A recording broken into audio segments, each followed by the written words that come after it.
Good evening, all. Another episode of Bar Down Breakdown is upon us, and we are very, very fortunate to have our buddy Kevin here with us. Kevin is the VP of A&R at one of our favorite labels in Revival Recordings. We've talked about them kind of ad nauseum, but Out of Time, the home team. We were Sharks. We were Sharks. Misery. Geez, ton of bands, ton of really, really fantastic signings, and definitely want to talk to you, about the process of all that, and we'll certainly get into that. But before we do that, salutations. What's going on, Kevin? How are you? And thanks for being with us, man. Oh, thanks for having me. This is awesome. I'm really excited, to kind of be in here and talking about stuff that's cool, like music and hockey and things I enjoy and I just get to enjoy as a passion. So yeah, Hell absolutely. Yeah. Thanks. And we're definitely stoked to have you. It's not every day that, we took a lot of episodes on this podcast and we talked to, artists specifically. And it's always great when we get to have the opportunity to speak to people who are on the marketing or the business side, just because it's always a cool conversation because there's so much that, goes into that side of music that you really don't know about. So I think we're going to, scratch the surface of some of that as we chat. But yeah, definitely. So I guess the first kind of thing, kind of want to dive into, and it's always great to give shout outs to some of our good friends. So I guess really the latest signing was our buddies in Out of Time. Would that be correct? Correct. Awesome. Yep. So, other than the fact that they're, five dopes, what was I guess just like, give me some insight. Like, what's the process in 2022 that, you in A&R would go through to kind of come to the actuality that you are going to sign a band? Like, what are some of the parameters that you look for? And further than that, 20 years ago, obviously you would look at, organic growth in terms of touring and, and selling demos and all that stuff. And now I guess you kind of look at more of the analytics side of streaming and all that kind of stuff. But, for Out of Time specifically, what kind of drew you to them and made you decide that you wanted to, have them as part of Revival Recordings? Yeah, I think there's two stories, I think, in here. So the Out of Time story, I think, is a little different than maybe the standard or the typical way the bands come in. So they had been recording some music and had reached out to me and sent some stuff. And I wrote back to them and I said, hey, I can't do anything right this moment, but I want to stay in touch and I want to keep hearing what you guys are doing. Sure. And that happens. Like I try to, with any bands that I'm working on, sometimes it's just a matter of what's going on with our schedule, what we have already committed to. It's a lot of times it has more to do with that than almost anything. Yeah. And I said, when you guys have some new stuff, hit me up because I want to check it out. And they did. So like, I don't know, I think it was maybe 6 months to a year later, they came back around and they're like, hey, we've got this record. We've got this video that we did. We're going to send it over to you. And I want you to check it out. I was like, awesome. So I got it and I was like, okay, this sounds cool. Like for me, we're always looking for the progression, right? So like, is the new stuff that they're doing the best stuff that they have? And are they moving in the right direction? Are they showing that growth? And so I took it to Sean and Nick, who run the label, and, both of them in particular were like just super excited about the band. And we're just like, this is like something we care about. We're interested in working with these guys. Like, call them up, see what they're all about. And so then, it's kind of like, I hate to say it, but we're almost vetting to see like, can we work with these guys? Because it's a close relationship. And so I called them up. We had a phone call. I thought the dudes were awesome. They were just, for me, I'm always looking for bands that are smart and know what they're doing, but are also smart in the fact that they know the things that they don't know and are willing to admit to the things that they do know and that they don't know. There's a level of humility I think that's really attractive in that. Because I'm like that myself, and they were totally right there with me on it. So it was pretty quick from that point on, everyone at the label was excited about what they were doing and kind of what we thought they could do as a band. And so when something like that happens, we don't waste a lot of time. We just kind of jump right into it and say, hey, here's the things we think we can offer you guys. Does this work with what you're looking for and what you guys need?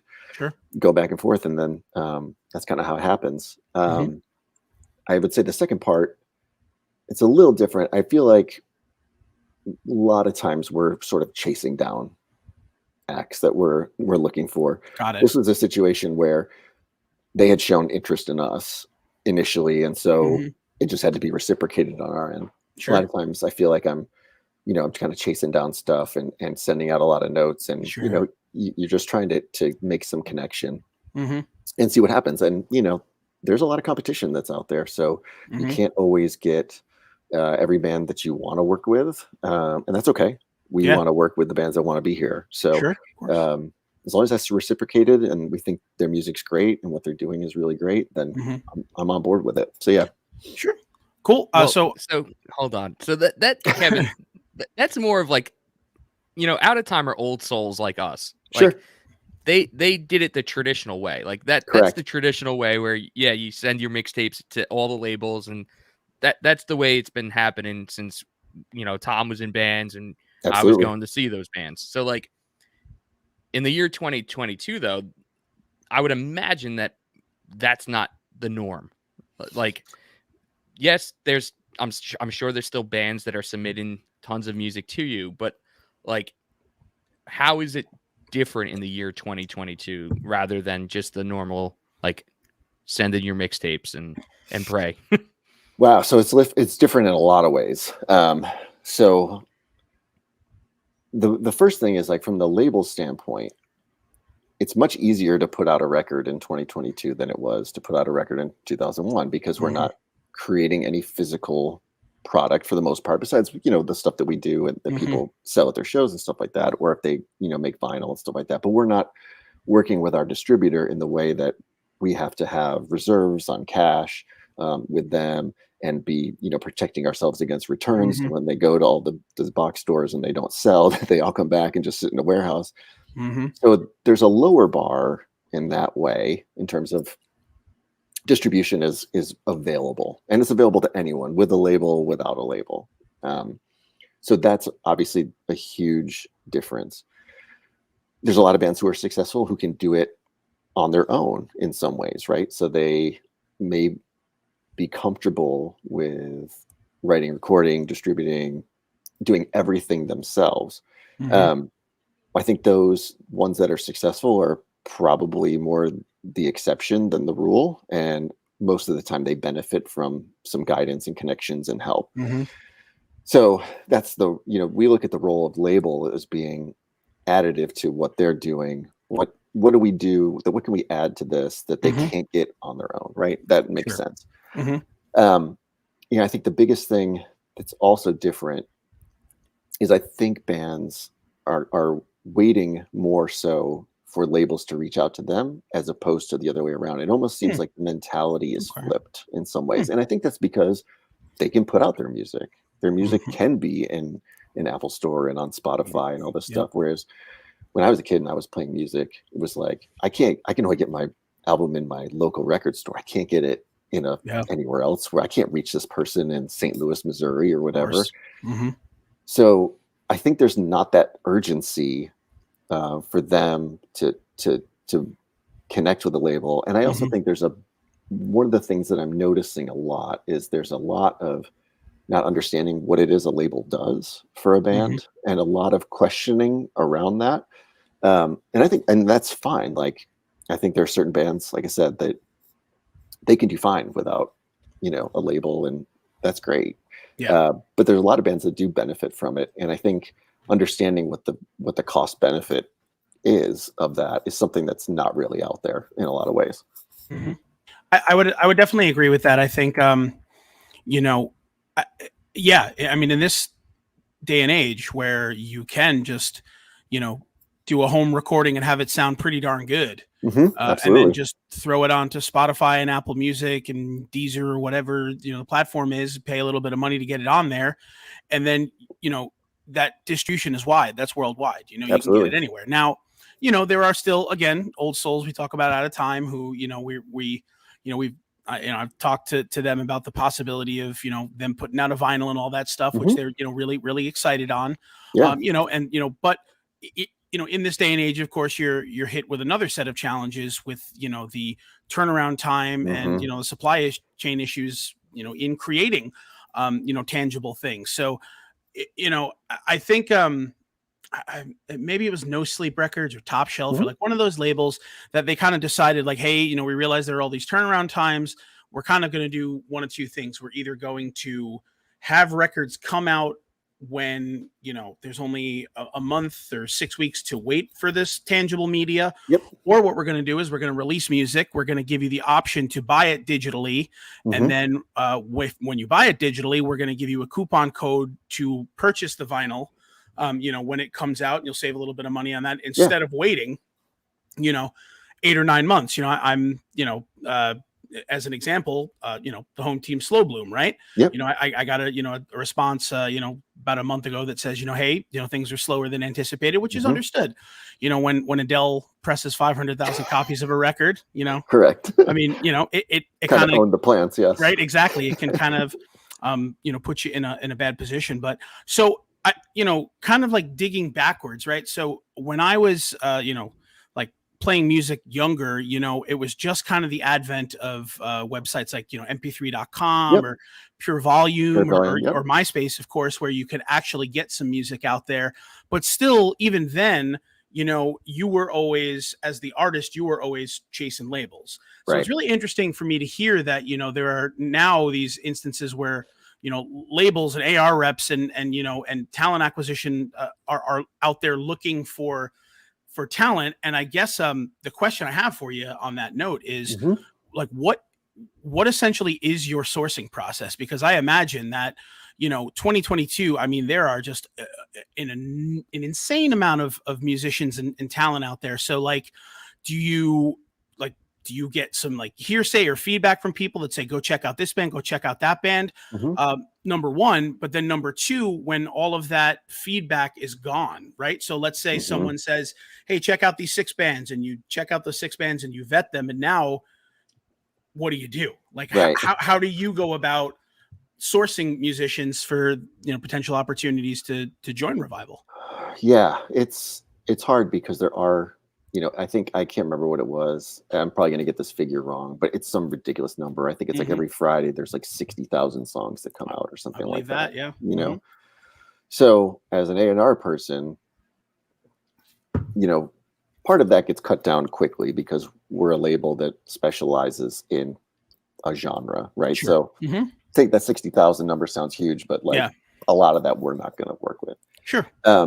But yeah, a lot of it, as far as the sourcing, it comes from a lot of different things. One, it could be if we have contacts with managers who are working with, you know, some new unsigned artists, they might send some stuff our way. It could come from just bands. Well, this is probably more pre-pandemic, obviously, but when bands would be on tour, if they were doing some regional stuff. And I knew then that they're working, right? They're out there, they're hustling. That tells me a lot about, you know, how in it to win it they are for this, you know, thing. So if I see a band is, you know, playing around regionally, or they're, you know, doing weekends all the time and they're out there working, that immediately, you know, tells me like there's something to at least keep an eye on, if nothing else. Other bands, obviously. So bands on the label are, you know, they're always out there. Again, this is more pre-pandemic when they were out there playing shows all the time. They may be, you know, running into openers or their friends and things like that. Might say, hey, you know, my friend's been working on this new record. It's really good. Check it out. Okay. Got it. The last thing, and I think this is where you get more into like the analytics and the data and things like that. I do work with a software startup that scrapes data from Spotify and kind of does a ranking of these are bands that are making moves in terms of the numbers, right? Sure. Okay. I use that as like a good way just to kind of source and look at things. I try not to put too much weight into it, because these things, I'm looking for longevity. I'm looking for people who want this to be a career. Just because Mhm. someone does something really great for 2 or 3 weeks, that's wonderful. But I'm looking for the band that can sustain this, Yep. But it gets you on the trail of checking out some artists, and then Sure. it's really a long vetting process though for us, because we want bands that want to be here. We want bands that share the same values. We want Sure. bands that want the same things. We've it's a hard enough business, I think, when everything is going right. Yeah. It's a really, really hard business when you don't see eye to eye on things or you Sure. disagree with things. So Mhm. yeah, that's all of these things are just ways to kind of get in the door to start thinking about, is this Mhm. band a fit for us? And then Yeah. it's all the actual like boots on the ground work that goes into it. Got it. Yeah, I mean, because you have to have people that are a cultural fit for what you're trying to do, Absolutely. and and that's a whole a whole side of this that I think a lot of times people don't think about, because Hmm.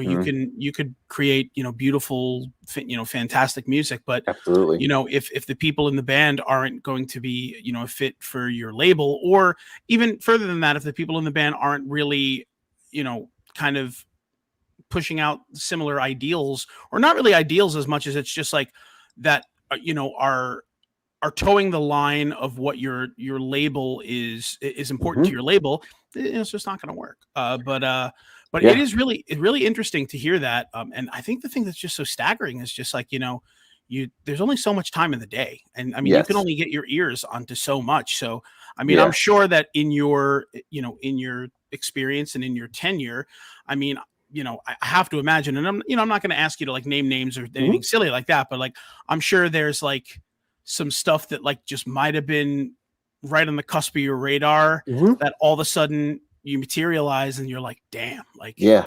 like they were my eighth click and I just got to 6 clicks and Right. I was just beat for the day, and all of a sudden that eighth click that you wanted to make, they just signed a 3 record deal with Fearless, and you're like, Right. man, how did I miss them? So Right. I'm sure that probably comes up a lot with you, in Absolutely. terms of like you see someone that you were scouting all of a sudden just pops up, Yeah. right?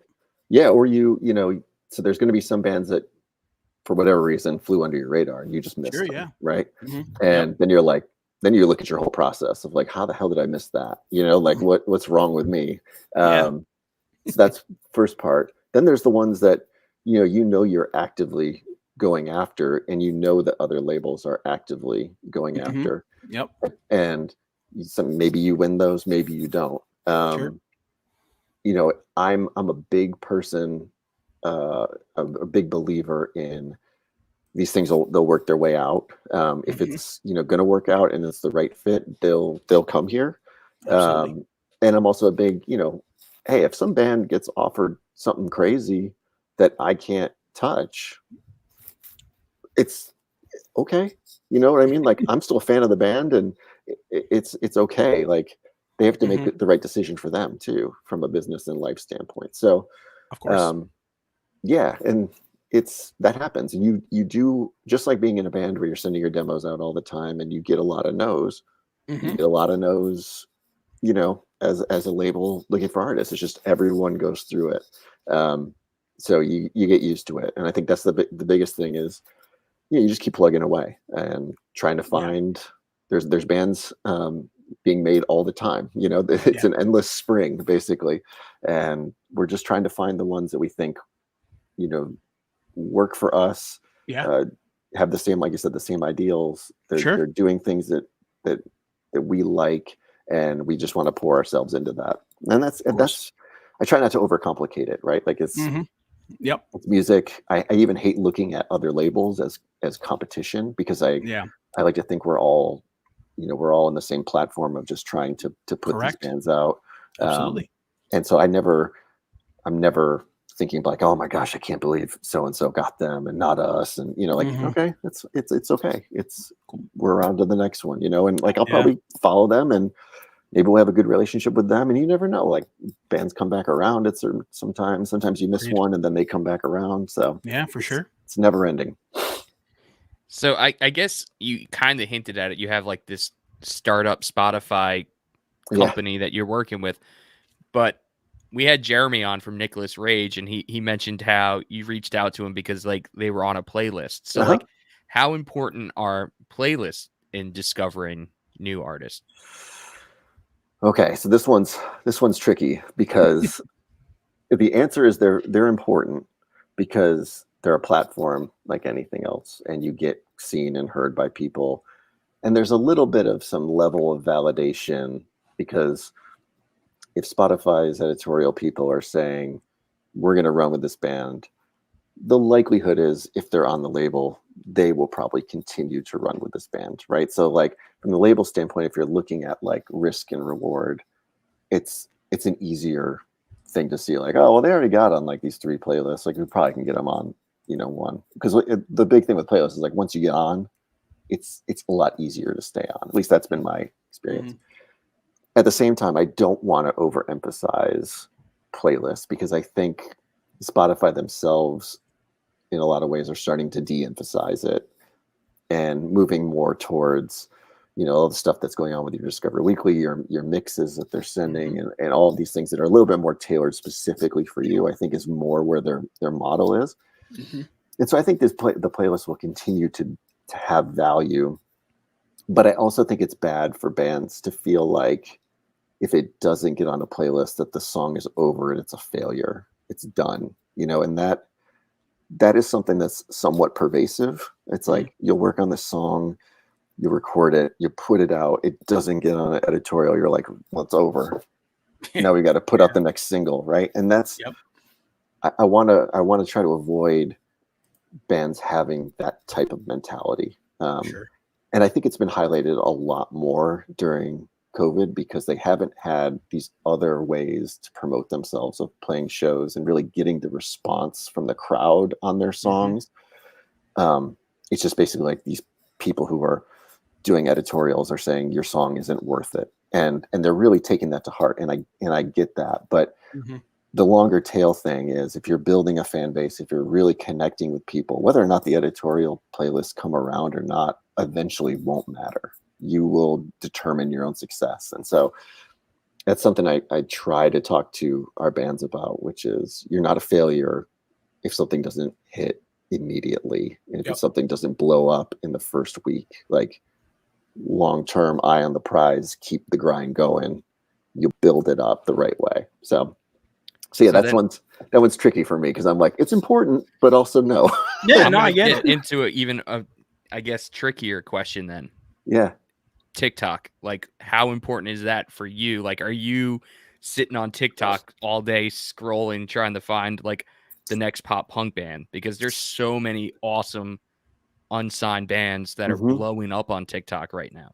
So I'm not, but that doesn't mean that we don't have others at the label who keep an eye on it. So a couple of the people at the labels who are younger and a little bit more of that, that age group and demographic where they get TikTok a little bit better are filtering through a lot of that stuff and then passing things to me.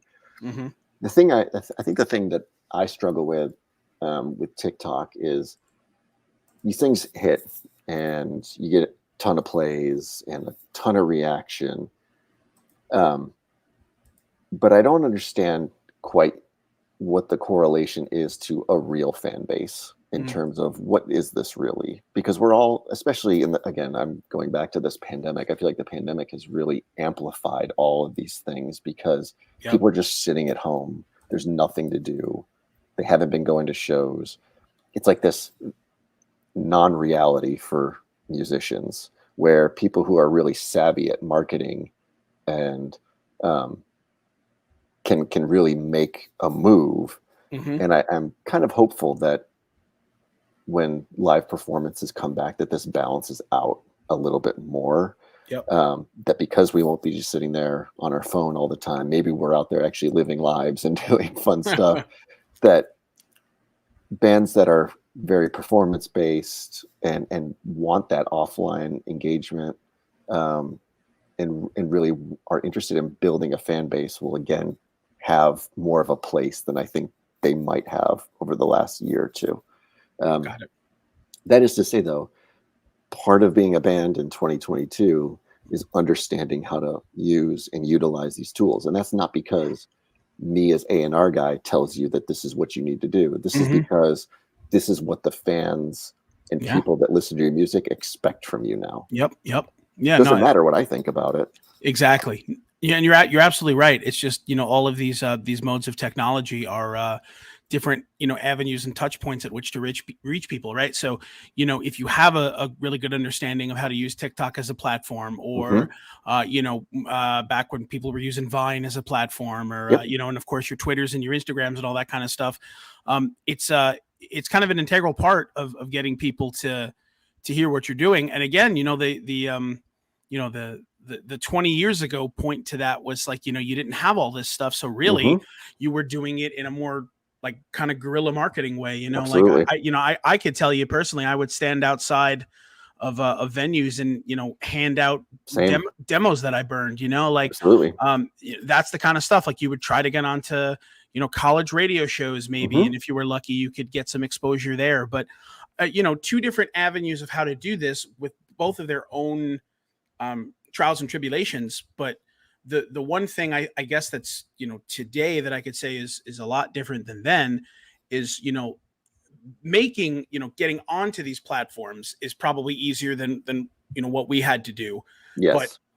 But getting good at these platforms and making sure that you're utilizing it to its full extent, but B, you're doing it in the right way to, again, create organic growth is a whole another thing, because Absolutely. I mean, I don't know the first thing about TikTok, and, Mikey up here is like starting to learn it, and he's like, oh, these videos are great. And I'm like, I don't get it. Like, why are they great? And he's like, I don't really know, but they just are. So, and I guess there are some people out there that have more, analytical minds that probably can understand that a little bit better. But, so, to that point, so you kind of like, you get all this information, you kind of take it in, you make the decision as to, the hierarchy of people that you want to reach out to. Yeah. Now it's reach out time, right? So you're actually reaching out to these bands. And so I guess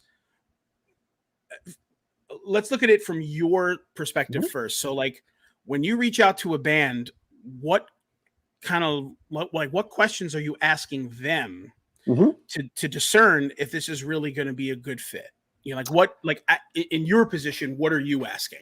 Yeah. So the big things for me is I'm typically looking for a band that has some level of a vision for where they see themselves. And it's not like the where do you see yourself in 5 years conversation. 5 years, it's right. It's not that. It's the what do you have planned over the next year to 18 months?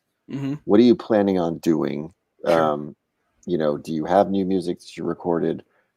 Where are you in your thought process around this? And you can learn a lot from that, because some bands who may be really good but may not have it really together might be like, well, I got these songs and that's about the extent of what they have. Some bands might be like, I got these songs, I got this tour lined up, I got this manager we're talking to, I've got this music video and they've got it under control. And so it just shows a level of professionalism and seriousness.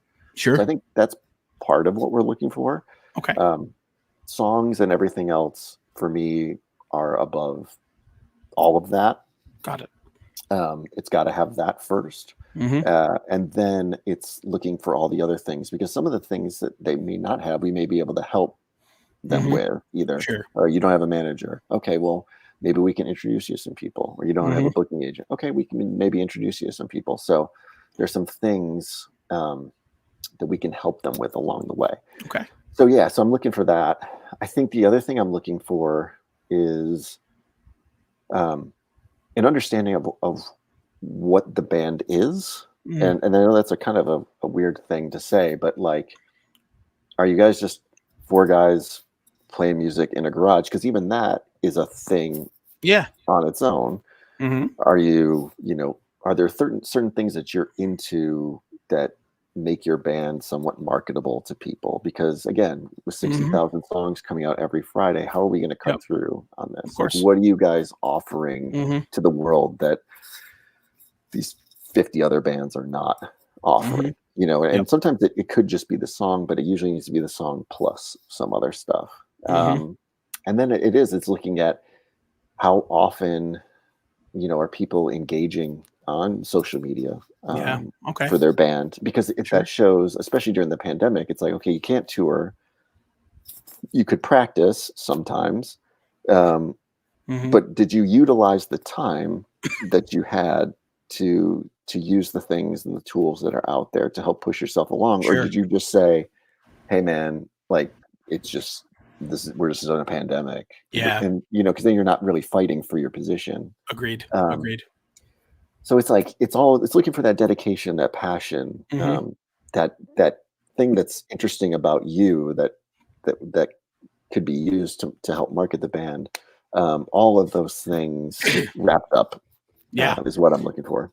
Okay. Awesome. And then I just have one other question, and then we'll talk about our sponsor a little bit and get into a little bit of hockey talk. But so objectivity, right? So Sure. and that's a tough thing, right? Because so I go back to Mikey and I were very fortunate enough to have Brendan Burke, who's one of the lead the lead play-by-play men for the Islanders, and it was really kind of interesting because we got him on and we were like, hey, how you've worked for this organization for so long, like how do you keep it under control when the Islanders score a shootout goal and they win? And he was like, listen, he's like, above all, he's like, I love hockey. He's like, so I can paint a picture, and that's my job. My job isn't to be a homer for the home team. My job is to paint a picture for all the viewers and listeners out there. So wait, so was that also a music reference? Or did that just happen coincidentally? Well, because I said the home team. Yeah, like a homer for the home team, because I feel like that's very related.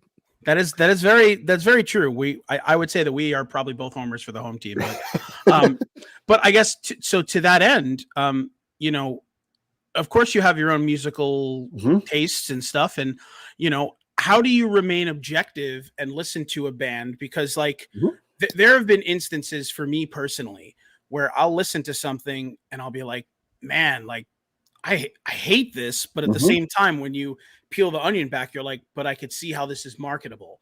So, I'm sure that in your line of work, you go through that where like you'll listen to something and you're just like, man, like I wouldn't be caught dead listening to this, but at the same time, you can realize. So like, how do you kind of remain objective with that? Like, is there like a process that you go through where like something comes to you, you hate it, but you're like, someone else might love it, so I bring it to this person and this person to get their opinion on it. So like, how does that work for you?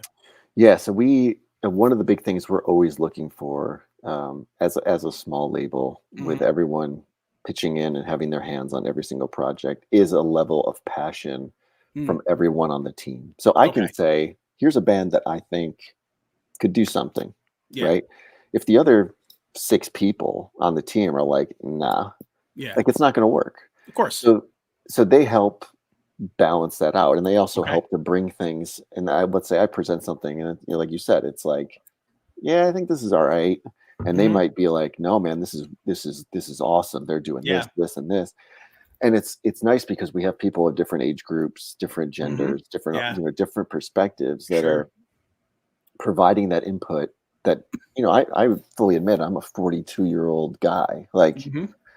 I'm not going to know the coolest, hippest thing that's happening in 18-year-old circles, right? It's just that's not what I'm that's not my wheelhouse, but it's not realistic either. Yeah. Right. But we've got others at the label who are more plugged into like younger groups. And again, like we're leveraging people, friends of ours, other bands and things like that who are plugged in and who are out there doing it. And I take all of their opinions very seriously. And that helps me to stay, like I want to work with stuff that I love, obviously. Of course. And I think, I think we've done that. I don't think there's really been, there's never been anything that we've worked with that I haven't, I can't say that I don't, put my name behind it. So, yeah, of course. But you're right. I mean, there's definitely been times where I've heard bands and I've been like, yeah, I don't know, man, I guess it's not for me. And then the whole rest of the team is like, no, man, you're just missing it. And then I spend some more time with it and I'm like, oh, you're right. Maybe I missed it. Yeah. And I'm, I think being humble about it and understanding how subjective it is, and that I don't look at myself as being some know it all, or like the buck stops here, or like Yeah, sure. whatever I say is going to happen here, and like that's not how that's not how we run the label in general. Yeah, but like sure, of that's course. also not a healthy outlook for anyone. I would agree. Yeah, I would agree with that. So we use a lot of opinions to help fill out the role. And I can even think of bands like I ended up really like I loved At the Drive-In when I was younger. The first time I saw them, I hated that band. I did not get it. I saw them. They were touring on like In Casino Out, and I was like, I don't get this band. This band is dumb. This band is terrible. And like I just didn't get it. And then when I got it, I was like, this is the best band around. This band is amazing. So like, I think we all have those. It's funny that you mentioned At the Drive-In too, because I think our last episode when we were talking to our friends in Gold Steps, we were talking about we were talking about like content and just in general, like how certain content can get like kind of pegged for being like too wordy or too metaphorical. And I mean, that's like At the Drive-In in like a nutshell. Like, don't get me wrong. I mean, the first time, I listened to Relationship of Command, like I was like, wow, okay. And then like, you kind of get onto the internet for the first time. And like, I saw them play on, maybe it was Conan or Letterman, or I forgot what it was. And I think they played like Arc Arsenal, and they were just like maniacs. And it's like, wow, this is really fantastic to watch. But, at the same time, of course, like, someone could listen to At the Drive-In and be like, this is just complete nonsense. Right. Whereas someone would listen to it and be like, oh my gosh, like, all of the, the music that led up to them creating this and their heritage and, like exploring there's some of these kind of like, more like South American sounds or Latin sounds, and like, and putting this into post-hardcore is just like the coolest thing. So yeah, I mean, again, it's perspective in a nutshell, right? But absolutely. I had to ask you that question just about how you can remain objective, because if I was, trying to find people for a label, I know myself, there'd be, 5 bands that I love. Right. And if anyone sounded anything like those 5 bands, I'd be like, that's it. You could, that's the way to do it. But the other reality of it is like, you want to not only find bands that, have some some similarities to bands that are successful, but you also want to find bands that aren't just like cookie cutter versions of that, because maybe you'll be successful with a record, but then the second record comes out and they're not progressing and everyone else around them is progressing. And all of a sudden you're like scratching your head, like, what did I do here? Yeah, I think it's important. We do really try to not have what I would consider to be a house sound. And I do think like we do have like, we got a handful of pop punk bands. We got, some stuff that definitely fits. You could see like, oh, fans of this would probably go along with this. Yeah. But I think it's something we all like a lot of different music. And so we want to have some representation of different genres and different styles and flavors. And I think that's one of the things that's hard too, though, is like, sometimes you have some success with certain styles of bands, and then they're bringing you, some other bands that they're used to playing with. And so it's a little bit of a, self-fulfilling prophecy in terms of like just getting more and more of the same. And so you have to kind of branch out and widen your view to find some stuff a little bit different. Yeah, and I think Revival is definitely doing a really, really great job with that. I mean, you can kind of see the cross section of the bands on the label. But so before we continue, hold on. I know you're super anxious to talk DraftKings, Tom, but I just have one more music question before we move into hockey. And honestly, I don't even want to talk hockey these days. Like, the Islanders are garbage. We just lost to the Montreal Canadiens. So, like, I saw that. Yes. Yeah, it was bad. And I don't want you gloating here being a Ranger fan. So I'm not like that. We're going to just talk a little more music because, Kevin, I'm super jealous of you, because before we started like recording, you were like, yeah, I studied for, education. I was going to be a teacher. Yeah. And I mentioned how I'm actually a teacher.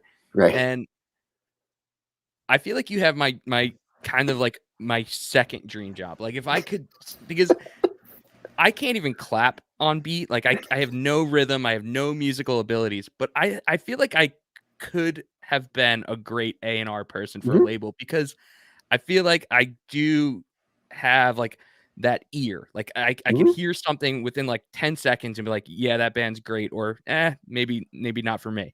Yeah. So like, how did you go into linking up with Revival, and how does someone go into like being an A&R person for a label? All right, I'll try to give you the not like half an hour version of this, but essentially I played in bands growing up, met a lot of people, had some experience doing some touring and things like that. I actually worked at a music distributor when I moved down to North Carolina. I worked at Red Eye Distribution, which is located in Haw River, North Carolina, which is right outside of Chapel Hill. Okay. And I did I don't even know retail where that is. marketing for them. And then, so I did that for about 3 years, kind of like got into the industry a little bit. And then a friend of mine was playing music. He was approached by a label. He was like, I need someone to like kind of help me just talk to this label because I don't know what's going on. And so I kind of did that. I played like faux manager for him. So all of these experiences, you know, in music, around music, kind of led me to, I just actually emailed Sean and Nick one day and I was like, hey, you know, I'm in the area. I want to help in some way. Here are all the like things that I've done in my music career. If you think I could be helpful in any way, let me know. And so they emailed me back. They're like, yeah, man, let's meet up. Let's go have some coffee and stuff like that. So I met up with them. We had coffee. We talked about a whole bunch of stuff. And they were like, yeah, why don't we try it? Like, let's just try it. Let's see what happens. You know, like let's bring you on and sort of like no pressure, low risk, everything. Like, let's just see what happens. And then it's like, then you're at that point where you're just, it's the proving ground, right? Like, what do you bring into the table? What context do you have? What things can you bring? And then like, how hard do you work? And so, you know, it was very organic. There was no vision, at least from my side, of like what this was going to be. And, you know, so I think a thing that for anyone that's listening to this is interested in a label is, I mean, shoot your shot, right? Like, if you're offering to help, and especially if you're offering to help with sort of no strings attached, you know, small labels, we need all the help we can get. And if you're offering to be like, hey man, I'll just send you like 5 or 6 bands a week if you want to like check them out, like stuff that I've found, you just don't know where it's going to go. You know, you start developing relationships. It's not glamorous. It's not, you know, it's not great in terms of like, you know, providing for your family. It's not any of those things, but it's, you do it because you love it. You do it because you're passionate about it. You do it because you want to be involved in some way, shape, or form. And so, yeah, I think, you know, if you feel like you have something to bring to the table, I think you just say like, this is what I think I can do. This is what I think I can help. And maybe they'll be receptive to it and maybe they won't. But I think you just kind of shoot your shot, right? Like, what's the worst thing that's going to happen? You're saying no and you're still in the same spot. Okay, that's fine. That's true. So what was that first band that you brought to Revival that they ended up signing? So do you remember?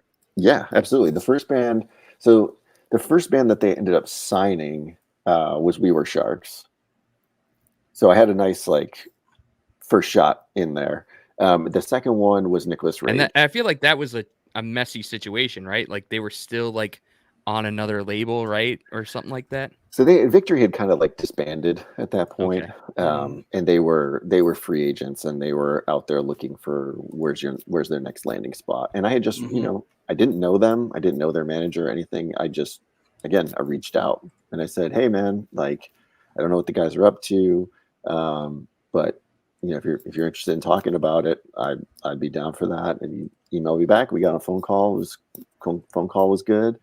Got Sean and Nick involved, and it just kind of went from there. So yeah, it's like, that's the other thing is, I mean, I think you just have to, once you're in the role, you have to be willing to just be able to put yourself out there. Like, I don't know this guy, but maybe we can work together on something because I like this band. I like what they're doing. I believe in them. They're hard workers. I already know that. So it's like they're, you know, knocking off all the boxes I'm looking to knock off. So yeah.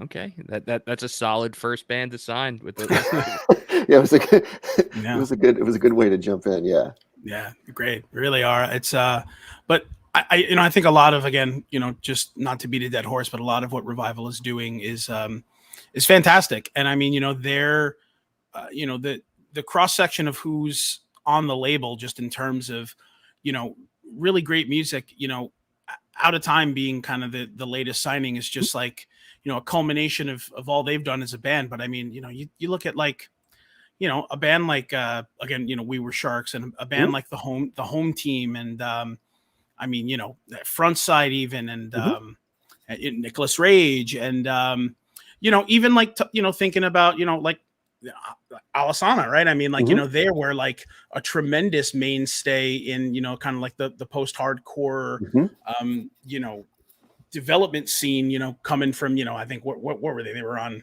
Fearless, or like one of those big labels. Yeah, right. So I mean, it's just like it's awesome. And and knowing that he's, an integral part of Revival, and what Revival does, is another great thing too, because you have someone who is, been in that music industry, who's toured, who understands it like, tremendously. So, having, I always kind of feel like labels that have, a great wealth of talent, not just in terms of smart minds, smart business minds, but people that have actually done this, right? So they have the perspective to be like, hey man, we'd love to sign you, but like, if you're not willing to, get out there 180 days of the year, like, you got to be realistic about that. So yes. But I think what you guys are doing is a tremendous thing. But I'm excited to talk about DraftKings, because I have to talk about DraftKings. So I'm gonna, and I'm just gonna tell you really quick that you could. The great thing about DraftKings, right, is I mean, their sportsbook is super easy to use, and you can bet on anything. They are an official sports betting partner of the NBA. I don't do too much betting on hockey that much, because it just bums me out a lot. But here's the deal. I mean, new customers, the whole deal, we've been talking about it weeks and weeks and weeks. You bet just $1 and you can get $150 in free bets if they win. So I mean, it really is that simple. So you put $1 on, the Jazz to beat the Knicks, it's probably going to happen, right? So maybe you should think about doing that. But Sportsbook, it's awesome. They're an official sports betting partner of the NBA. They did some really great things, for the Super Bowl, but everyone can play for huge cash prizes with DraftKings daily fantasy basketball contest. If sports betting is not available in your state yet, but it's coming, in waves. So your state, in the next couple of months might be one of those states that it becomes available in. So they're giving all their new customers a free shot at millions of dollars in total prizes with just their first deposit. So download the DraftKings Sportsbook app. Now you can use that promo code THPN, the Hockey Podcast Network. $1 on any NBA team, you'll get $150 in free bets if they win. You just can't beat that. And, that's promo code THPN. And that's at DraftKings Sportsbook. And again, they are an official sports betting partner of the NBA. And just remember, you got to be 21 years or older, and minimum age and location requirements vary by jurisdiction. You see DraftKings.com/sportsbook for the full list of requirements and state-specific responsible gambling resources. Void where prohibited, minimum $5 deposit. If you have a gambling problem, you can call 1-800-GAMBLER. In Tennessee, call or text the Tennessee Red Line. That's 1-800-889-9789. In Connecticut, you can call 888-789-47 quadruple sevens 888-789-7777 or visit ccpg.org/chat. And in New York, call 877-8-HOPE-NY or text HOPE-NY. That's 467-369. Or who do you call, Mikey? The Movie Life. Yeah, because if you have a gambling problem, you can just listen to that Movie Life EP, and you'll it'll be walking on glass all day, and you'll feel good about it. Trust me. So, so let's talk a little bit of hockey, right? As Islanders fans, we don't want to do that, but we can, because we do. We're the show. That's half of what we do, sadly. Well, so Mikey, time and time again, because every time like the season's about to start, I'm always like, you got to watch out for those Rangers. Got to watch out for those Rangers. And he's like, what are you, a secret Ranger fan? Blah, blah, blah, blah. And then you put that out in the universe. Sure as shit, what's going on with the Rangers? They're one of the most dynamic teams in the East. I mean, it's kind of hard to believe that pendulum, switch happened. I mean, it was just like the Islanders, everyone thought, with the acquisitions they made in the offseason, we're going to come into this season firing on all cylinders, and they were going to just, be, another contender, a cup contender. And I mean, it couldn't have been any different, Yeah. And the Islanders had a an unfortunate, circumstance kind of working against them in that long road trip, leading up where UBS was still being built. So, I mean, that's a tough thing. It's a tough thing that happens, but I mean, you got to be ecstatic, as far as how your Rangers are performing right now, because they're looking mighty good, man. They're playing really well. And I think the biggest thing for me, so like I've been ride or die with the Rangers since probably the late 80s, probably like 87, 88 time frame. Sure. When I was a little kid. And obviously I've been with them ever since. But you go through the ebbs and flows of course seasons. You have some years that are good. You have some years that are down. And I think everyone anticipated. I think this is going back obviously a couple of years ago, and they started trading away everybody, and they essentially said like, "Hey, remember, we're doing the rebuild. Get ready for the for the pain." Essentially, It didn't. It never really felt that painful. It bottomed out quick. The second half of I don't remember what it was a couple of years ago. It was right before the pandemic, I believe.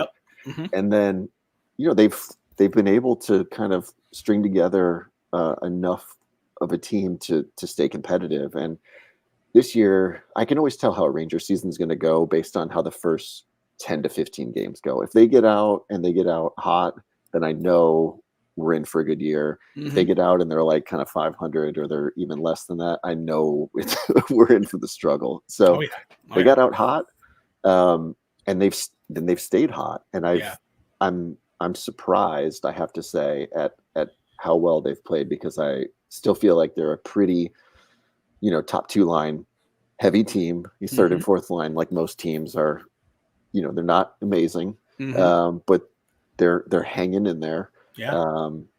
And I'm just excited because anytime there's the chance for playoff hockey, and the Rangers are in, like that's going to completely take over and dominate my life until they either win the cup or are eliminated. So and most of the time they get eliminated, but you never know. Well, let's talk about that, because you don't live in New York. I know you are from Rochester. Correct. But you live in Raleigh, North Carolina, or Durham, North Carolina. Yep. So do you catch the Rangers 2 times a year when they come to PNC? So I would say pre-pandemic, yes. Since the pandemic, I actually haven't been to a game. They're coming in March. I think it's March 20th or 21st. They're playing a game here. And so I'm like, I've got that date as like I'm going back to hockey games, kind of getting back out there. But yes, anytime they would play here, I typically would go to the 2 games that happen at PNC. Yeah. And I can speak from experience being an Islander fan. Like, we take over that building whenever the Islanders are in town. And I would imagine the same happens when the Rangers are in town, just because of how many New York transplants are in that area. Like, it's wild. It's fun. Yeah. It's like, and it's the same, honestly, like when the Sabres come through too, because there's so many people from Buffalo area or Rochester area, whatever, that are down here that are Sabres fans. So yeah, it's always like at least 50-50. It's like, when the Rangers score, and most of the time when you're the visiting team and you score, it's like quiet, but like, no, it's like a party. It's awesome. I love that part of it. I feel bad, but, because I feel like the Hurricanes have done a lot of really good in terms of, building a fan base here and really kind of getting a strong foothold. Yeah. But, those New York roots are hard to get rid of out of people. So, yeah.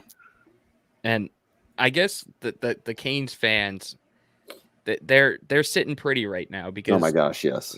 The last time, the Islanders were in the playoffs against the Canes, like, they swept us. And I was there for game 4, and they were ruthless. I felt like they have had like that buildup of all those years of like the opposing team fans coming in and like taking over the building. So they just let it all out that night. And like, typically, like, being an Islander fan, you're just like, yeah, I hate Ranger fans. I hate them. Like, we went to middle school together. We went to high school together. They talk so much shit. Like, hate Ranger fans. That was the first time in my life where it like kind of shifted. And I was like, whoa, I think I actually hate Hurricane fans more than Islander fans. Like, this doesn't make sense. But Right. they like let all that out on us that night. And then the next season, the Islanders opened against the Canes, and they started the sweep chant again. And I was like, wait, this is a new season. Like, why am I going through this again? Wow. And they just let us have it. And I was like, you know what? I'm all for like hockey growing in non-traditional markets. Yeah. And like that showed me that the fan base had a pulse. Like they kind of understand what's going on now. They are invested in their team. And truthfully, season tickets have gone through the roof there, because when I first started doing like these Isles meetup things, which is my other passion project, like we would be able to get 200 tickets in the lower bowl. Like they would just be like, yeah, have as many tickets as you want. This past season, they're like, sorry, Mike, we don't have enough inventory for you. Like we can give you like 50 here, 50 there, and like not all together. Right. So like that right there is showing me that the city is buying in. And like, I think with the Carolina Panthers not doing so great, like I feel like hockey has kind of been like the number one sport in that market. Yeah. Well, sure.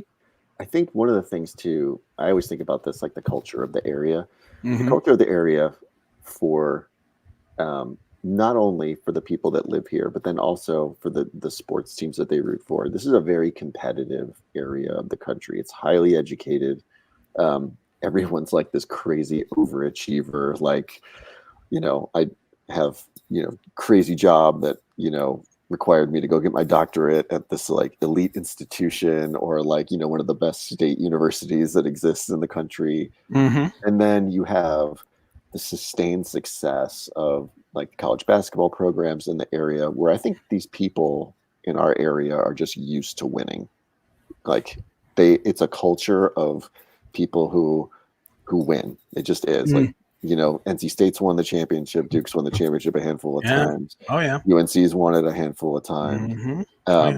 So this is like the one thing that they can get together on and agree on. And so you get, I think, a lot of that energy that you are on the receiving end of like, finally we get to talk about, our team, and we're winning like we're supposed to be winning. You know what I mean? Like, I think there's something to the culture of the area that's kind of like that. And and I think, that you get a lot of that with, again, some of these other, kind of like quote unquote small markets for hockey, at least, that are now coming up and being tremendous. I mean, the Preds in Nashville, are, and even like when you look at, some of the other, like, Southern teams, you take a look at like the Dallas Stars, you look at the Cats and the Lightning. I mean, even, right. I mean, and kind of interesting. I know development, I guess it happened last week, where Marty St. Louis took over for the Canadians. And of course, like the second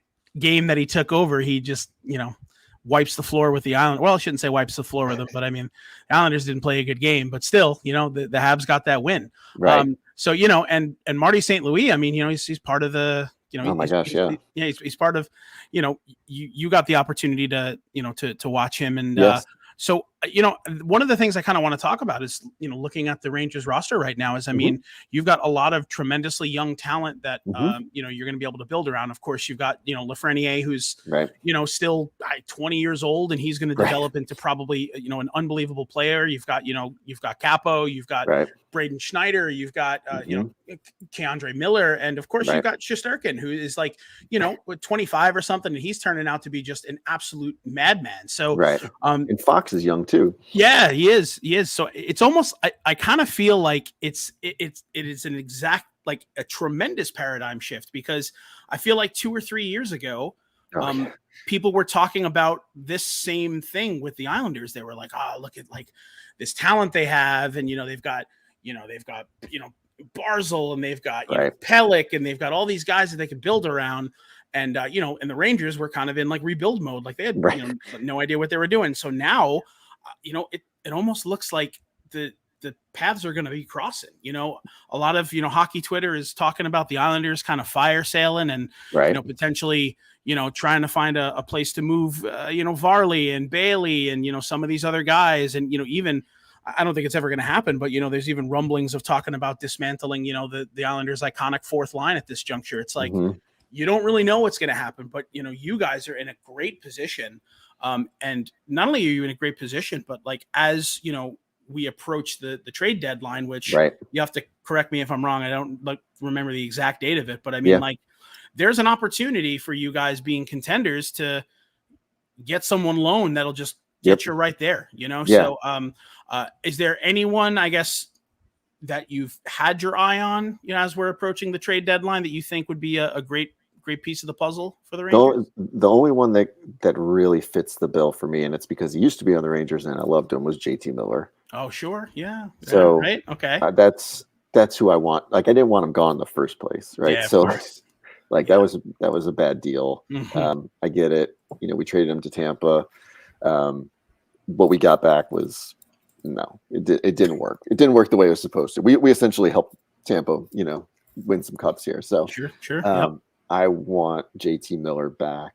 But I don't know. Like, I never have a good gauge on like what it costs, you know, like from young talent to picks to, you know, that. And I don't know. I'm not like a salary cap guru person where I can look at it and be like, oh man, if they do this and then they like do this guy, like I'm very much like a nuts and bolts, like just watching the team and like the way it could be constructed. But JT Miller would be wonderful for me personally. Even if they didn't, honestly, even if they get better, I just like him so much that I just want him back on the team. Well, it's funny that you mentioned that, like, you guys are lacking a little of that like third and fourth line depth. Literally right before we started to record, I read one trade rumor that actually links Cal Clutterbuck going to the Rangers. Really? And I was just like, God, like they're gonna break up the fourth line and then send him to the Rangers. Right. Send him that would hurt. But listen, at this point, I could see that being a good fit because that's exactly like what you're looking for. Like he throws the body around. I'm pretty sure he's like top 3 in hits right now. He also has a ridiculous wrist shot. Like it's one of the best.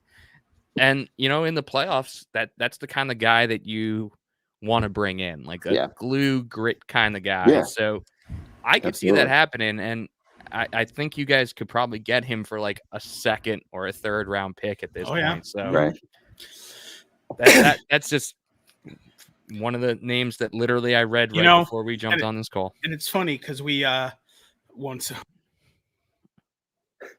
Oh, Tom just disappeared into his mansion. Yeah, I just had to cough real quick because of how. And Kevin, if you don't listen to the podcast all the time, that's just a clue that Tom's room is a disaster right now. That's an ongoing joke with some of our former guests. Like, hey, how's Tom's room looking these days? And it's like, it's never looking good. Not good. Never looking good. That's why I'm in this mansion.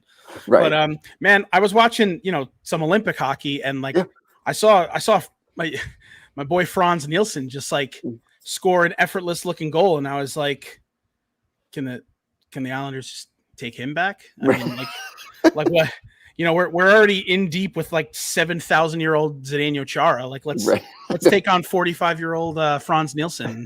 While we're at it, let's just go get Poso back from the Sabres, and you know, Richard Park is probably somewhere sitting at home. He probably wants to play some hockey. I would take Richard Park back in a heartbeat. Yeah, of course you would. But it's like it's a you know, it's a tough thing for Islanders fans. But the one thing that's been like coming out of this season that I think is just so remarkable is just seeing the kind of like the expert play out of really some of these teams. Some of the teams that you know you would kind of expect, you know, right.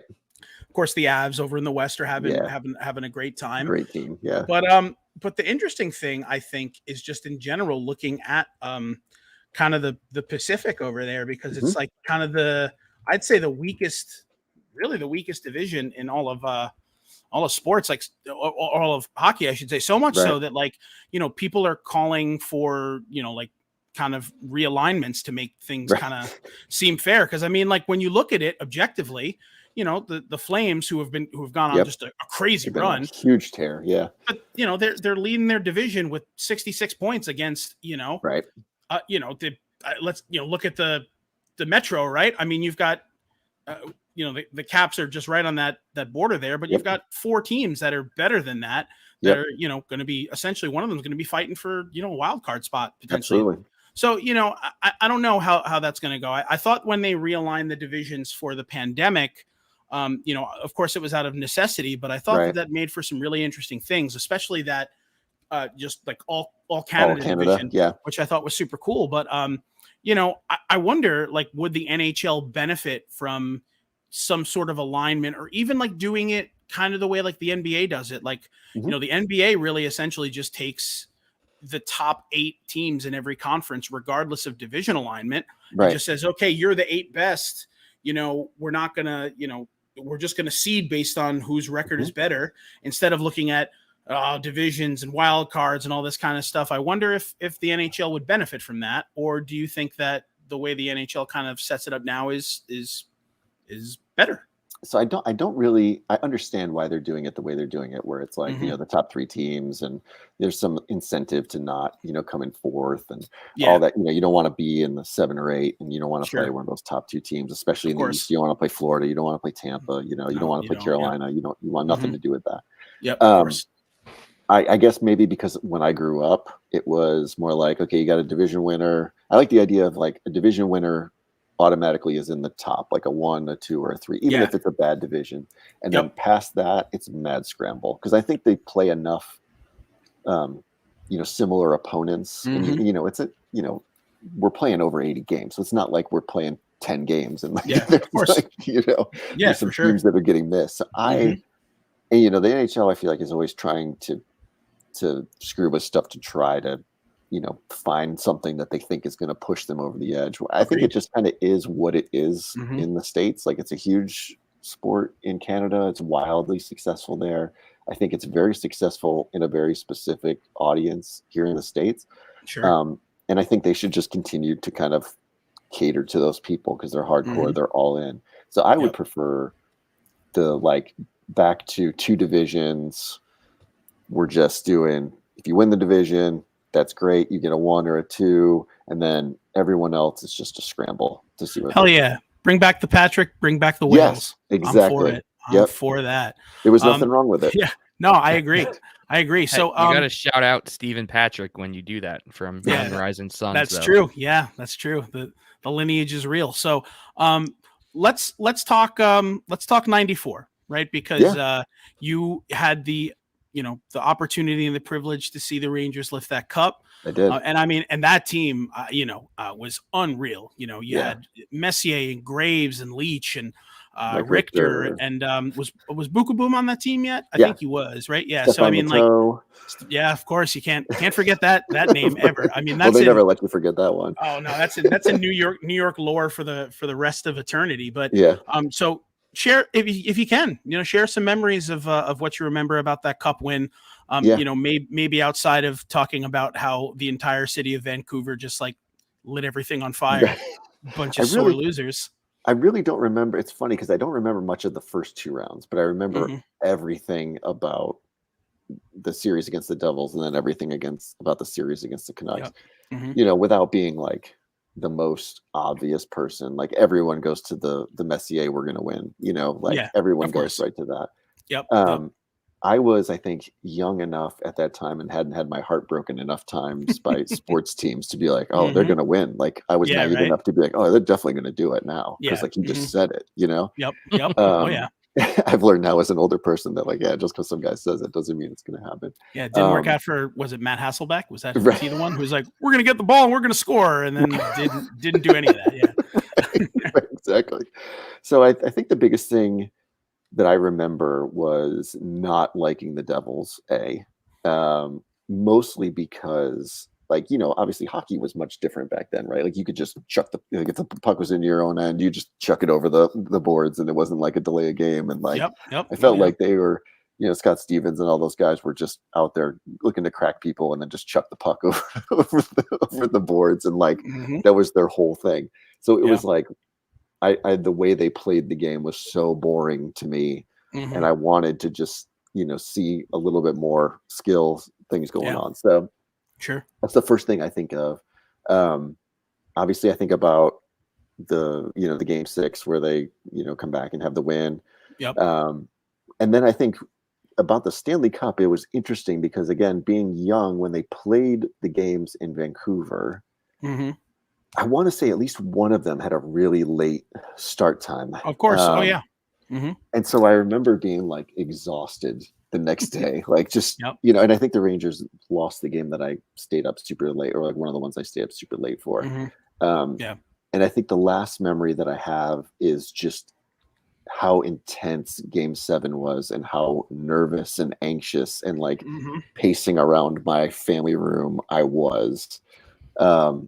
So much so that it was like it wasn't really enjoyable until the game was over. And then it wasn't even enjoyable. I was just so relieved that it was over. Like they had finally I feel won. like that's exactly how I would feel. Like I unfortunately never experienced like the Islanders Cups, but I feel like that's how I even felt like when the Islanders like were eliminated from the Eastern Conference Finals this past year. I kind of just was like so mentally exhausted. I felt relief, even though they didn't win. I was just like, I can't take this anymore. Like my body was just so drained. So I feel like that's kind of how it must feel. It was amazing, and obviously I was like super excited when they won, but I was so drained. Like it's a I don't even know how long of a run it was. It's like it feels like it's like 7 years of your life where you're watching first round, second round, conference finals, Stanley Cup finals. That when it was over, I was just like, I was so relieved that they did it. And it was more like I celebrated the next day. Like I was like, wow, this is awesome. Like they actually did it. They got the cup, the whole thing. And then you're like, you get the parade, like a day or two after that. So like they extended out over a week. Sports Illustrated comes out with your team on the cover. They got the commemorative edition. Like then you really like get into it, I feel like. But at the moment it was just like, oh, thank God they won.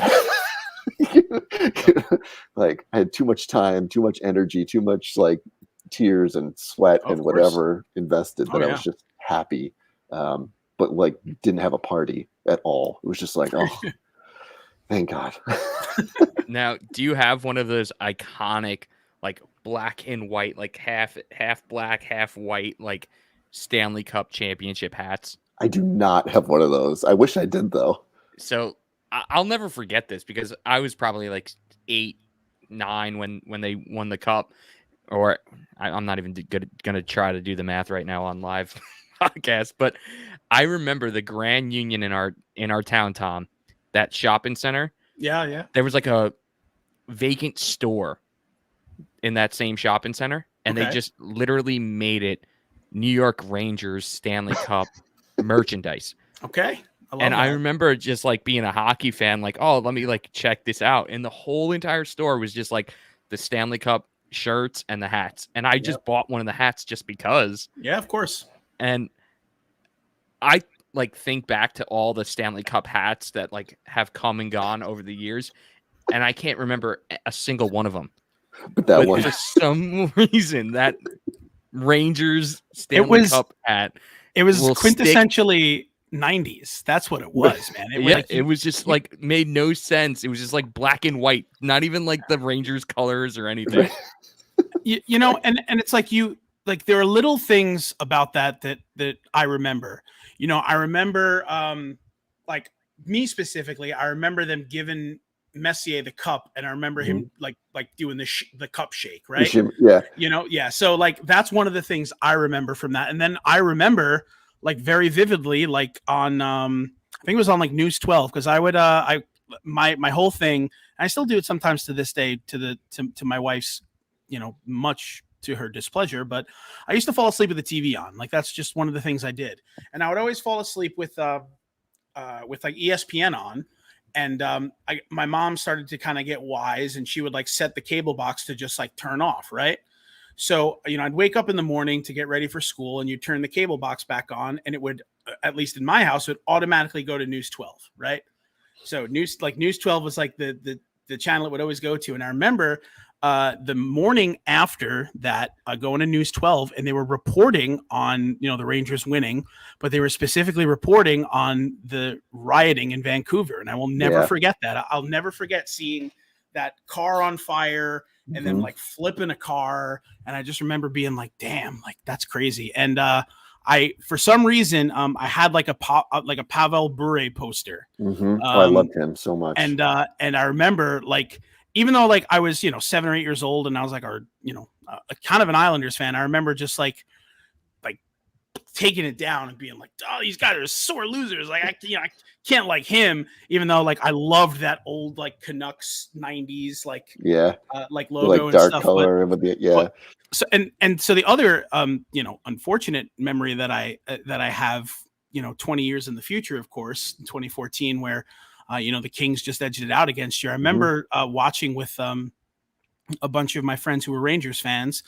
And the thing I just remember from that was just, I guess, what was it? Was it Lundqvist just like laying on his stomach for that like little bit of time? And it's just like, and I'll never forget like how hard that poor guy worked, to win that series. And just like, I think what was it? Five games or something? 5 games. It was a 4-1 series. And, but the man, I think like he stopped 200 shots. Yeah. He did everything he could. Like what else could you do? Yeah. And, of course now, going forward and hearing, that he's finally retiring and he's, but I have a feeling that Henrik Lundqvist ends up in some capacity in the front office for the Rangers. You'd have to think at some point. He'd be great. Yeah. He'd be great. People love him. Obviously he knows the game. He's got the international experience. He's got, he's kind of like he was the toast of New York, for so long. Yeah. And I think people remember that. I think people remember that series, even though, like you said, they lost 4-1. They remembered like he went out, like doing everything he could. And he sure it's did. Too bad that, he's got an Olympic gold medal. He's the only thing he doesn't have is that cup. It's a cup. Yeah. It's unfortunate because, and that's one of the things sports is really cruel, because you'll see guys who get a cup who are half the player, and this happens all the time, right? They just were, a fourth line winger, or they were like, they just came up on a team because some guy got injured and they played 8 minutes a game or something like that, and they get their name on the cup. Here's this guy who's like, but that's it's a team sport, and you gotta their team just wasn't good enough to get it done, and the Kings were hot.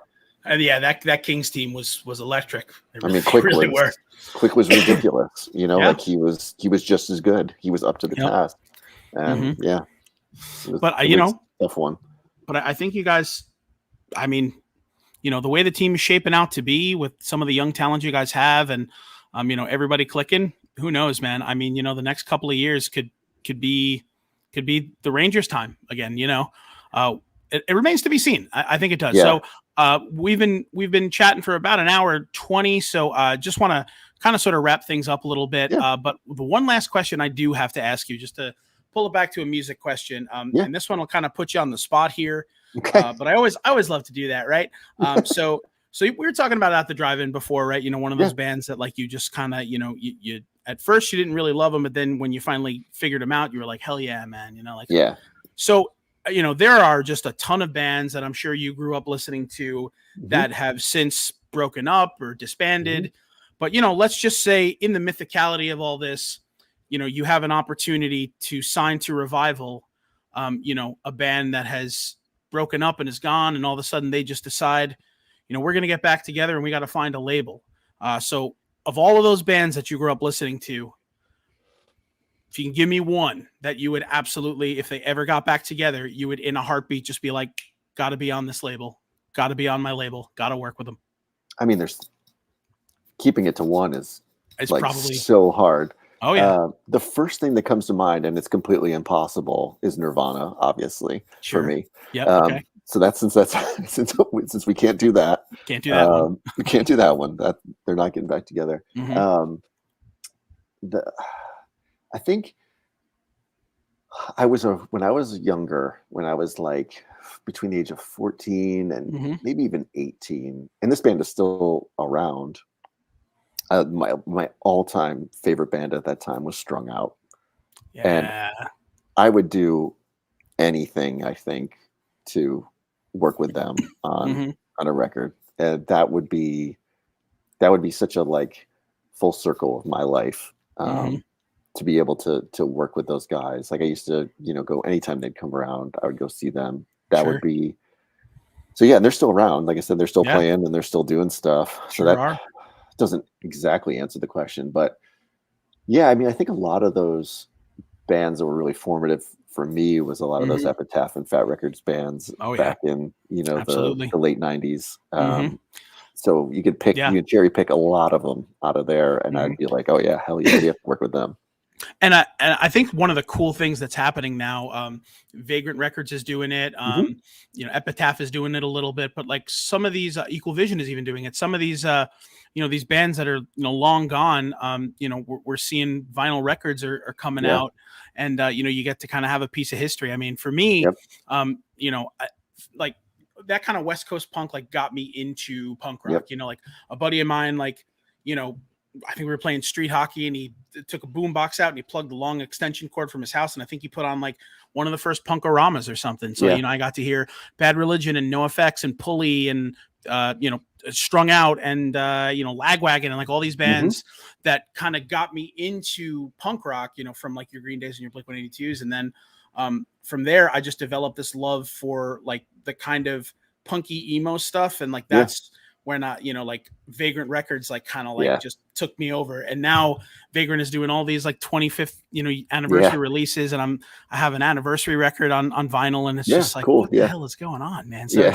I think about that. Like if I ever, someone dropped a couple million in my lap, I have a whole plan already of what records I'd want to press, even if it would take 9 months to do it. But at the same time, like if I ever started a record label, like I know exactly like, what that avenue is and exactly who I'm trying to get. What about you, Mikey? I'm kind of curious. A band that I would want to sign, or like, like let's say you had your own record label, and then a band is coming out of retirement out of nowhere, and you got the resources to get them signed on for that last record. Who are you picking? I think it would have to be As Tall as Lions, right? I feel like they need another shot. Like, it doesn't make sense to me why they weren't the biggest band at that time. And I feel like if people like even go back and listen to like their latest record, You Can't Take It With You, like if people go back and listen to that now, they'd be like, oh wow, this is still a very like underrated album. And I think that they need one more shot. And then like look at what Dan's done with Olivia Rodrigo. I was just about to say, he's like gone on to be a songwriter, right? Yeah, he's like killing it. He's doing great things, man. Yeah, gonna be winning Grammys, like right. He's doing good. Yeah, so like he clearly has that songwriting ability in him. I would love it to be an As Tall as Lions album. Sometimes I think bands like that, like it's just a timing thing. Like, it is. They just Receiving End of Sirens, they like were two bands that just, it doesn't make sense to me why they didn't blow up, and then like other bands at that time did, and it's like, why? Yeah. I mean, sense. For me that band is and always will be The Graduate. I mean, like I can't for the life of me understand why they weren't, playing in the same stratosphere as Fall Out Boys and Paramours. Like I just or Mayday, like why weren't they with like Mayday Parade and like those bands? It doesn't make sense. It's just those intangible things that you just never know. Right place, right time. Who knows? But I think that's super cool. And of course, if I could ever like take like a Mineral or a Texas Is the Reason, pluck them out of retirement and just be like, So but Time in the Sun, just definitely love to hear it. But Kevin, man, thank you so much for giving us this insight, man. I'm sure we could probably go another like 2 hours, and I can nitpick easily. And I have so many questions that you didn't even let me get to, Tom. Well, all right, here's the deal, Mikey. If you lead us out this time, I'll let you get a last question in. How about that? All right. So here we go, Kevin. So let's do it. I'm sure Out of Time is not the only signing that Revival has planned for 2022, what are we expecting? I'm obviously you're not going to tell us exactly who, but are we Correct. expecting a big year out of Revival, like 5, 6 signings in that range, more, less? I don't think 5 or 6. I think that's probably a little high. I think maybe 3 or 4. Okay. And the reason why I say that is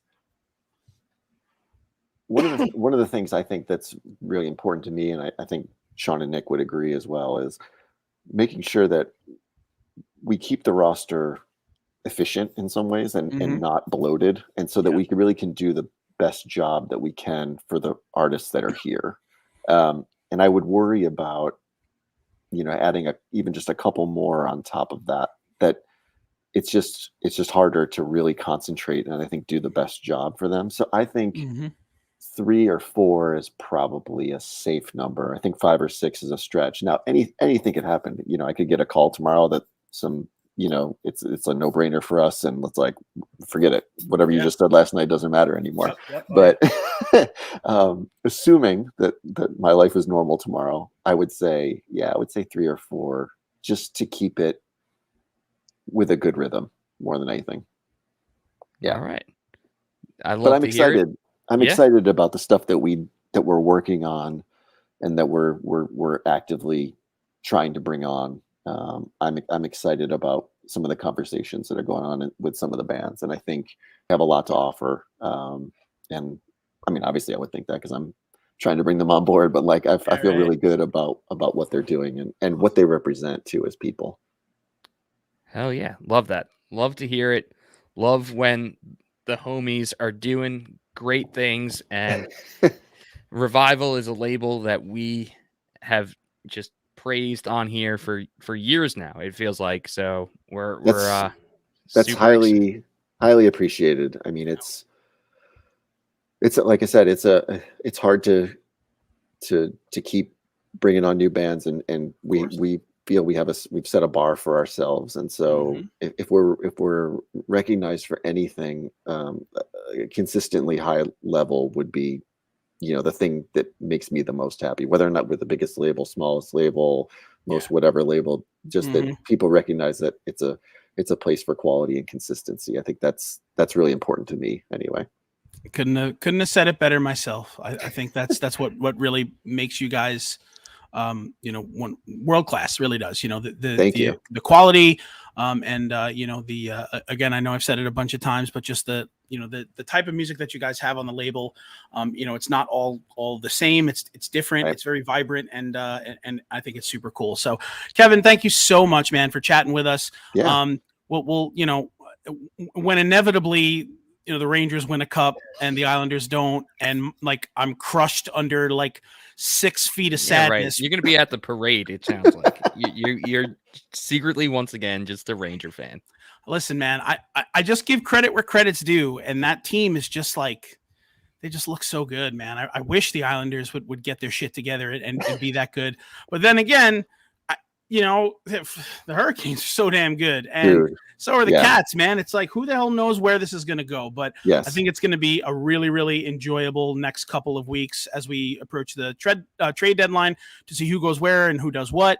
And then, of course, in a couple of months, the playoffs will be upon us, and it's going to be awesome. So, Kevin, we'll pencil you in for some playoff talk, because I'm sure that'd be great. You'll have the opportunity to do it. And who knows? Maybe if you guys are playing the Bees or something, we'll find some poor Bruins fan to come on here and discourse it out, because that's just how we like to do it. We just like to put people on edge and hopefully get into podcast fights. And that's all we want to do. My dad likes the Bruins a bit, so you can bring him on, and perfect. Him and I can just talk to each other. Yeah, we'll just have a dad fight. I love having dad fights. But but dad fight 2022. But Kevin, thank you so much. Thanks for having me. Go check out all the great artists on Revival Recordings. Again, our buddies in Out of Time, who we love. We're just fortunate enough to sign there. But We Were Sharks, the home team, Alisana, I Set to Kill. I mean, there's just an enormous amount of artists that are doing great things. So go check it out. And I think that's all we got, man. So again, Kevin, thank you so much for being on. And you have a great night, and You we wish too. you all the best, and can't wait to see what Revival's got coming in 2022.